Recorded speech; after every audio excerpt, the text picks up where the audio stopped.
इसी तरह के वीडियो पाने के लिए एंड जीके क्यूज के लिए सब्सक्राइब करें एंड सपोर्ट करें। धन्यवाद। हेलो गाइस, स्वागत है आपका वर्मा कोचिंग JCERT में। और आज लेकर हाजिर हैं क्लास 9 का मैथ प्रश्नावली 1.2। इसमें हम इसका क्वेश्चन का आंसर करेंगे। आप हमारे प्ले लिस्ट के माध्यम से सभी विषयों के chapter wise and subject wise question answer देख सकते हैं। इसमें हम संख्या पद्धति जो चैप्टर है उसका क्वेश्चन आंसर करेंगे 1.2 का। तो देखते हैं पहला क्वेश्चन क्या दिया है। नीचे दिए गए कथन सत्य हैं या असत्य हैं, कारण के साथ अपना उत्तर दीजिए। ठीक है, तो प्रत्येक अपरिमेय संख्या एक वास्तविक संख्या होती है। तो जैसा कि हम जानते हैं कि प्रत्येक परिमेय संख्या एक वास्तविक संख्या होती है, और ये इसलिए होती है क्योंकि ये सभी परिमेय और अपरिमेय संख्याओं का समूह है, संग्रह है जिसको बोल सकते हैं। तो लिख सकते हैं हम यहाँ, क्योंकि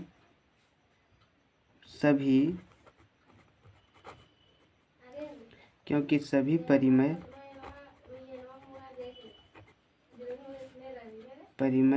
परिमेय और अपरिमेय ना, और अपरिमेय संख्याओं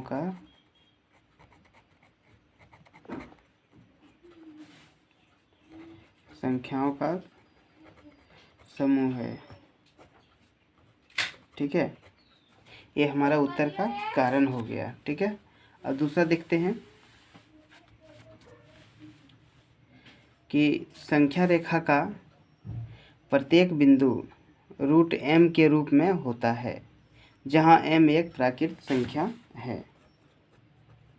देखते हैं तो ये सत्य बोल रहा है या ये असत्य बोल रहा है, इसे हम देखेंगे और इसमें हम इसका उत्तर का कारण भी देखेंगे। ठीक है, पहला तो ये जो है असत्य, ये जो वाक्य है ये असत्य है। अब क्यों असत्य है? क्योंकि √2 और √3 के बीच अनंत संख्याएं होती है, जो कि √m के रूप में जो है √m के रूप के सही नहीं होता है। ठीक है, और जहाँ एक पूर्णांक है। देखते हैं, लिखेंगे कारण, क्योंकि √2 और √3 के बीच √2 और √3 के बीच जो है कितना संख्या हो सकता है? बहुत हो सकता है, अनंत हो सकता है। ये अनंत संख्याएं होती है। ठीक है, जो कि √m के रूप में, जो कि √m के रूप के नहीं होता है, और जहाँ m एक प्राकृत संख्या है। ठीक है, ये √m के रूप में नहीं होता है, यही हमारा उत्तर का कारण है। अगला है तीसरा नंबर कि प्रत्येक वास्तविक संख्या एक अपरिमेय संख्या होते हैं।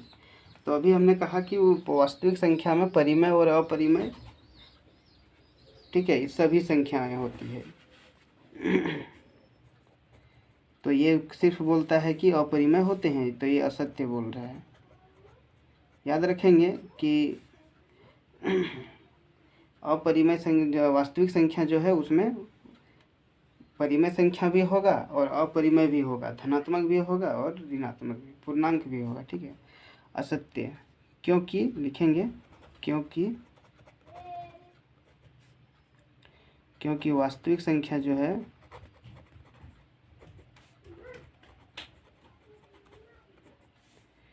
वास्तविक संख्या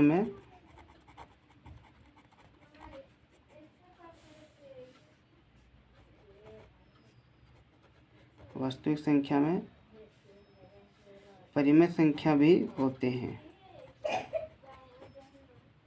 ठीक है, ये तीसरा नंबर हो गया। अब आगे देखते हैं। दूसरा है कि क्या सभी धनात्मक पूर्णांकों के वर्गमूल अपरिमेय होते हैं? यदि नहीं तो एक ऐसी संख्या के वर्गमूल का उदाहरण दीजिए जो एक परिमेय संख्या हो। ठीक है, तो इसका आंसर हम देखते हैं कि इसका सभी धनात्मक पूर्णांक का वर्गमूल अपरिमेय नहीं होता है। ठीक है, कोई परिमेय भी होता है, कोई अपरिमेय भी होता है, लेकिन सभी अपरिमेय नहीं होते हैं। तो हम लिखेंगे कि सभी धनात्मक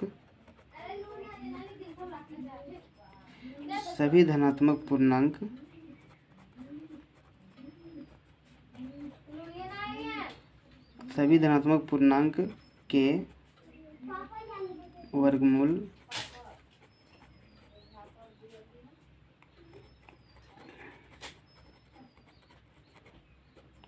अपरिमेय नहीं होते हैं।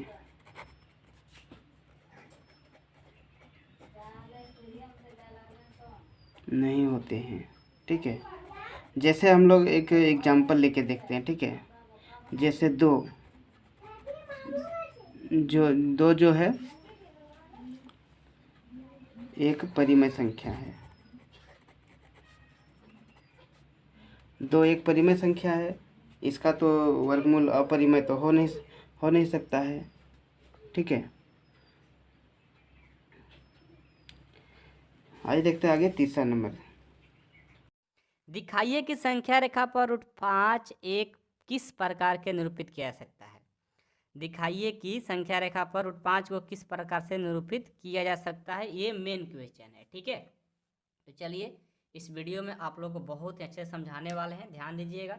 सबसे पहले आपके पास एक इंच होना चाहिए, उसके बाद AD यानी चांद, उसके बाद आपके पास ये चाहिए पेंसिल के साथ में ये तीन चीज़ आपके पास होना बहुत ज़रूरी है। जब भी एग्जाम में आए तो ये तीनों चीज़ लेकर के जाइए आप लोग। ठीक है, आइए हम इसको कैसे सॉल्व करते हैं, कैसे इसका बनाएंगे कि रूट 5 को कैसे संख्या रेखा पर दिखाएंगे, बहुत ही अच्छे तरीके से दिखाने वाले हैं, ध्यान दीजिएगा। ठीक है, सबसे पहले क्या करते हैं, हमारा इंच की आवश्यकता होगी।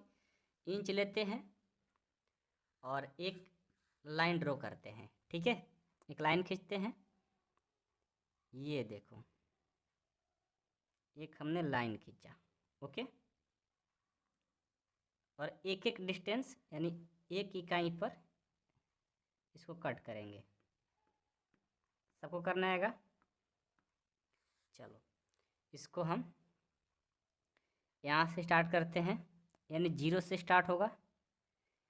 इधर जाएंगे तो +1 +2 में होगा, ऐसे ही 3 4 5 6 7। इधर जाएंगे तो -1 -2 होते जाएगा। ठीक है, ये सबको तो आ रहा होगा। अब देखो क्या करते हैं, हमें क्या चाहिए, रूट 5 को दिखाना है। तो आपको पता होगा कि रूट 5 का जो वर्गमूल होता है वो 2 पॉइंट समथिंग कुछ होता है, यानी 2 से थोड़ा ज़्यादा होता है। तो पहला जो लाइन लेंगे, यहाँ से हम कितना लेंगे, 0 से लेकर के 2 तक लेंगे। क्यों?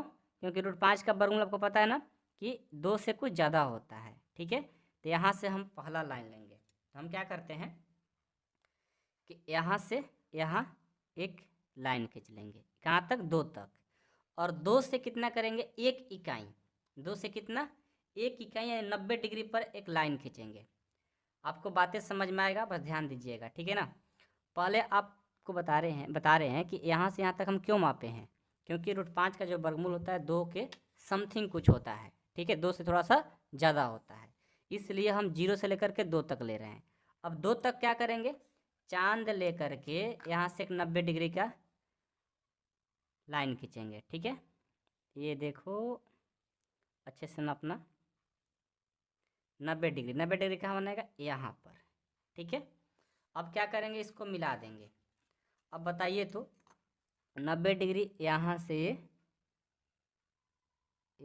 यहाँ तक के मिल रहा है, तो क्या इतना लंबा लाइन खींचेंगे, नहीं, क्योंकि रूट 5 को दिखाना है ना। तो यहाँ से हम 1 यूनिट यानी 1 इकाई का लाइन ड्रॉ करेंगे। कितने का, 1 इकाई का, यानी 6 से 5 करेंगे तो 1 इकाई आएगा। 1 इकाई क्यों, क्योंकि 1 इकाई से ही किसी भी संख्या रेखा पर दर्शाया जाता है। अभी नहीं कि यहाँ से यहाँ तक 90 डिग्री पर यहाँ से लाइन को मिला देंगे, नहीं। पहले देखेंगे कितना उसका आधार है। ठीक है, आधार किसके बेस से लाए हम, कि √5 का जो वर्गमूल होता है 2 पॉइंट कुछ होता है, तो हमने ये लिया। उसके बाद एक इकाई पर हम 90 डिग्री से लंब खींच करके उसको एक इकाई का लेंथ इसका लिया लंब, ठीक है। अब क्या करेंगे, अब ध्यान देना, अब यहाँ से क्या करेंगे, यहाँ से इसको हम मिला देंगे, ये देखो इसको हम मिला देंगे, ठीक है। इसको हमने मिला दिया। आप लोग इसका क्वेश्चन 4 है उसको देख लोगे ना तो फिर आपको अच्छे से आ जाएगा, टेंशन ना लो, बहुत ईजी है। हमने देखो मिला लिया। अब मिलाने के बाद क्या करेंगे, इसका लेंथ नापेंगे यहाँ से यहाँ तक इसका, ठीक है। और यहाँ से ये लेकर के इसको हम यहाँ से एक चाप खींचेंगे, ये देखो हमने एक चाप खींचा, ठीक है, ये हमने एक चाप खींचा। और इसका जो डिस्टेंस है यहाँ से यहाँ तक कितना, 1 इकाई है तो 1 लिख लेंगे। ये जो चाप खींचे है ना, यही आपका √5 को दर्शा रहा है, ठीक है। √5 को देखो 2.2 कुछ समथिंग होता है इसका मान, तो देखो तो 2 से कुछ ज़्यादा जा रहा है ना, ये चाप जहाँ बना रहा है यही √5 को दर्शा रहा है, ठीक है। तो ये हो गया आपको दर्शाने का तरीका। ये जो 1 हो गया और यहाँ से यहाँ तक इसका जो डिस्टेंस कितना है 2 है, ये कितना होगा √5। ये √5 कैसे होगा आइए दिखाते हैं। इसको हम पाइथागोरस परिमेय से दर्शा सकते हैं, ठीक है। तो लिखेंगे पाइथागोरस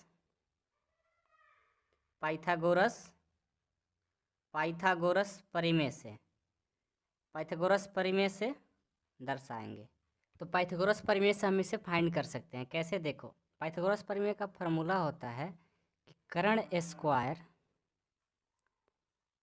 स्क्वायर बराबर लंब स्क्वायर प्लस आधार स्क्वायर, ठीक है। तो यहाँ देखो तो कर्ण यानी ये है आपका आधार और ये है लंब, तो कर्ण तो आपको निकालना है, ठीक है। आपको कैसे √5 आया वो हम समझाने की कोशिश कर रहे हैं, ठीक है। तो आपको ये चीज़ पता नहीं है, लेकिन ये पता है आधार और लंब पता है। तो देखो यहाँ से कर्ण कैसे निकालेंगे, कर्ण स्क्वायर बराबर लंब कितना है 1, तो 1 का स्क्वायर हो जाएगा प्लस आधार है 2, तो 2 का स्क्वायर हो जाएगा। यहाँ से देखो कर्ण स्क्वायर बराबर ये हो जाएगा 1 का स्क्वायर 1 प्लस 2 का स्क्वायर 4 हो गया, ठीक है। अब क्या करेंगे, देखो कर्ण स्क्वायर बराबर हो जाएगा 4 और 1 5, ए स्क्वायर है ना, इधर जाएगा तो रूट लग जाएगा। तो यहाँ से कर्ण बराबर जब स्क्वायर है बराबर की साइड में आएगा तो रूट लग जाता है, तो कर्ण कितना गया √5, ये देखो हो गया। देखो आपको क्वेश्चन नंबर 3 में बहुत सारा प्रॉब्लम आ रहा होगा कि सर कैसे √5 को दिखाएं, समझ में नहीं आया। तो कोई बात नहीं, आपका देखिए क्वेश्चन 4 है, आप देख सकते हो, वो आपके एग्जाम में नहीं आता है, लेकिन क्या कहा है कि कागज़ की एक बड़ी शीट लीजिए और नीचे दी गई विधि से वर्गमूल सर्पिल जो अभी बताने की कोशिश करेंगे उसको ध्यान से देख लीजिएगा। आप किसी भी नंबर को संख्या रेखा पर दर्शा सकते हो, कोई भी √2 √3 √5 √6 √7 कुछ भी हो आप दिखा सकते हो। ये वीडियो देखना आपको बहुत ज़रूरी है, ध्यान से आपको देखना होगा, ठीक है ना। आइए, आपको वर्गमूल सर्पिल के लिए आपको ये 3 चीज़ नीड है, ठीक है ना। ध्यान से देखना है, समझना है, आपको अच्छे से समझ में आ जाएगा कैसे वर्गमूल सर्पिल बनाया जाता है। यदि उसको समझ लेते हो तो फिर आपको कोई दिक्कत होगा ही नहीं, ठीक है। तो देखो वर्गमूल सर्पिल बनाने के लिए सबसे पहले आपको 1 इंच की ज़रूरत है। तो इंच से क्या करेंगे, हम पहले एक लाइन खींचेंगे, कितने सेंटीमीटर का 1 सेंटीमीटर। तो 1 सेंटीमीटर का हम 1 इकाई का एक लेंथ लेते हैं, 6 से 7 कर लेंगे तो 1 मिल जाएगा, ठीक है। ये देखो हमने ले लिया, ठीक है। उसके बाद चांद की ज़रूरत है, चांद लेंगे। चांद से क्या करेंगे, 90 डिग्री पर एक कोण बनाएंगे, 90 डिग्री। यहाँ से देखो 90 डिग्री अच्छे से लिखना, चांद लेना और 90 डिग्री पर यहाँ पर एक पॉइंट कट करेंगे। अब 90 डिग्री से क्या करेंगे, यहाँ पर देखो इसको दोनों को मिलाएंगे, ये दोनों को मिलाया यहाँ से यहाँ तक, ठीक है। अब देखो यहाँ 90 डिग्री से यहाँ तक लाइन नहीं खींचना है, सिर्फ और सिर्फ आपको 1 सेंटीमीटर का ही यहाँ पर खींचना है। तो 6 से 5 कर लेंगे तो हमारा 1 सेंटीमीटर मिल जाएगा ना। तो ये हो गया। अब यहाँ से क्या करेंगे, फिर अगेन लाइन पर क्या करना है, यहाँ पर ध्यान दो, फिर यहाँ पर 90 डिग्री का कोण बनाएंगे। कितने डिग्री का, 90 डिग्री। समझ में आ रहा है क्या कर रहे हैं? देखो फिर से समझो। पहले हमने क्या किया कि एक यहाँ से लाइन लिया 1 सेंटीमीटर का, फिर यहाँ से हमने डी लिया यानी चांद लिया, चांद से हमने क्या किया यहाँ पर 90 डिग्री पर एक कोण बनाया, 1 इकाई इसका लेंथ रखा, 1 ही इकाई रखना है, ठीक है ना। उसको रखने के बाद क्या करेंगे, पहले इसको मिलाएंगे, ठीक है। यहाँ से इसको मिला दो, ये देखो ये दोनों मिला दिए, ठीक है। अब उसके बाद फिर क्या करेंगे, एक बात का ध्यान रखना कि यहाँ से यहाँ जो लेंथ लिए हैं 1 सेंटीमीटर और यहाँ से यहाँ कितना लिए 1 सेंटीमीटर, तो ये पाइथागोरस प्रमेय से कितना हो जाएगा, ये हो जाएगा आपका √2 हो जाएगा, ठीक है। उसके बाद देखो फिर आगे बढ़ाना है ना, तो अब आगे बढ़ाना है तो यहाँ पर लेंगे, क्या लेंगे, यहाँ से इस लेंथ को नापेंगे चांद द्वारा, यहाँ पर 90 डिग्री बना रहा है, ठीक है। इसको नापेंगे कर्ण को, ठीक है, तो यहाँ से ये 90 डिग्री पर बन रहा है। फिर इसको क्या करेंगे, मिलाएंगे, कितने सेंटीमीटर का लेंगे, 1 सेंटीमीटर का, ठीक है। यहाँ से ले लो, तो ये देखो आपका 7 है ना, 7 से 6 कर लेंगे, 1 सेंटीमीटर मिल जाएगा, ठीक है। तो 7 से 6 कर लिए, 1 सेंटीमीटर मिला।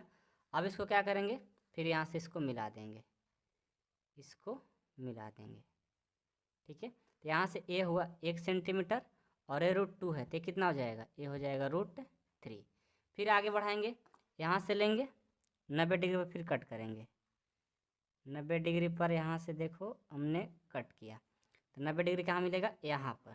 इसको लेंगे, फिर इसको क्या करेंगे, मिला देंगे, इनको मिलाएंगे, यानी 1 सेंटीमीटर का लेना है ना, 1 सेंटीमीटर, 8 से 7 करेंगे, 1 सेंटीमीटर मिल जाएगा। फिर इसको क्या करेंगे, यहाँ से इसको मिला देंगे, ये देखो 1, तो ये कितना होगा, √3 और ये √4 हो जाएगा। ऐसा ही मतलब इसको बढ़ाते जाना है, ये बढ़ते जाएगा, ऐसे सर्पिल बनते जाएगा, कितना भी तक चल सकता है, लगभग 17 से 18 तक के बनेगा, ठीक है। तो वैसे ही आपको वर्गमूल सर्पिल बनाया जाता है, इसका नाम भी दे सकते हो, OABCD, ऐसे आप नाम देते जा सकते हो। तो वर्गमूल सर्पिल बहुत ईजी है। जब भी आपको किसी भी नंबर को √7, √8, √11 कुछ भी दिखाना होगा, तो आपको सबसे पहले क्या करना होगा, सबसे पहले आपको 1 सेंटीमीटर का लेंथ लेना है। उसके बाद फिर हम क्या करेंगे, इस चांद को लेंगे और इसको 90 डिग्री पर कट कर देंगे, 90 डिग्री यहाँ है, 90 डिग्री पर कट करेंगे, 90 डिग्री का लाइन नहीं खींचेंगे बल्कि 1 सेंटीमीटर लेंगे यहाँ से लेकर यहाँ तक, और फिर इसको मिला देते हैं, मिलाएंगे ये बन जाएगा। फिर उसके बाद क्या करेंगे, यहाँ से चांद लेते हैं, यहाँ से चांद लेंगे, फिर 90 डिग्री पर कट करेंगे, फिर 1 सेंटीमीटर ले जा करके फिर इसको मिला देंगे, ऐसे ही करते जाओगे, 90 डिग्री करते आपका वर्गमूल सर्पिल बनते जाएगा। तो बहुत ईजी है, लेकिन आपका क्वेश्चन नंबर 4 कभी एग्जाम में आता नहीं है, ठीक है ना। आई होप कि आप लोग को क्वेश्चन नंबर 3 और 4 समझ में आ गया होगा। अब हम मिलते हैं नेक्स्ट वीडियो में।